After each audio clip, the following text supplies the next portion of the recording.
புது கலர்ஸ் புது ஃபேஷனோட தி சென்னை சில்க்ஸ்ல இந்த பொங்கலை ஓஹோன்னு கொண்டாடுங்க. தி சென்னை சில்க்ஸ், ஸ்ரீநகர், வேளச்சேரி, கோபேட் மற்றும் திருவள்ளூர். இன்னைக்கு ஹிந்தி பாட்டு போடுறீங்க. ஆசிரியர் பெருமக்கள் எல்லாம் கேட்டுக்கொள்வது, தமிழ் மொழியில தான் இலக்கணம் இலக்கியம் இருக்கிறது.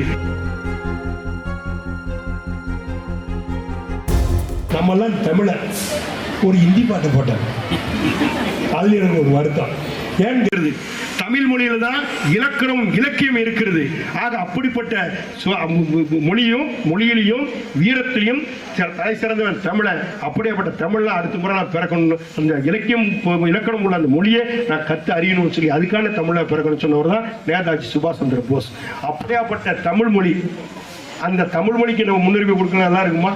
இன்னைக்கு ஹிந்தி பாட்டு போடுறீங்க. ஆசிரியர் பெருமக்கள் எல்லாம் கேட்டுக்கொள்வது, தயவு செய்து அடுத்த முறை வரும்போது நம்ம மாணவ செல்வங்களுக்கு அப்படிப்பட்ட ஊட்டத்தையே ஊட்டாதீங்க. ஹிந்திக்கு நமக்கு தேவையில்லாத மொழி ஹிந்தி மொழி. நாம் தமிழர்கள், தமிழ் என்ற தற்பெருமை நமக்கு இருக்கணும், தமிழ் என்ற மிகப்பெரிய கர்வம் நம்ம இருக்கணும்.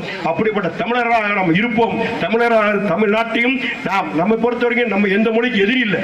இருந்தாலும் தமிழ் மொழி நம்ம மொழி, அந்த மொழிக்கு முன்னுரிமை தர வேண்டும். நாட்டால் இந்தியன், இனத்தால் திராவிடன், மொழியால் தமிழ் என்ற உணர்வோடு இருந்து நம்ம மாணவ செல்வங்களால் வருகின்ற காலகட்டத்தில் அகில உலகமே திரும்பி பார்க்கின்ற அளவுக்கு உங்களை அனைத்து துறையிலும் வல்லுநராக வர வேண்டும் என்று இந்த நேரத்தில் வாழ்த்துக்களை எல்லாம் கூறி உங்களை உருவாக்கிய ஆசிரியர் பெருமக்களுக்கும் எனது மனமார்ந்த நன்றியும் வாழ்த்துக்களையும் கூறி விடைபெறுகின்றேன். நன்றி, வணக்கம். செய்திகளை உடனுக்குடனும் துல்லியமாகவும் தெரிந்து கொள்ள சப்ஸ்கிரைப் பண்ணுங்க.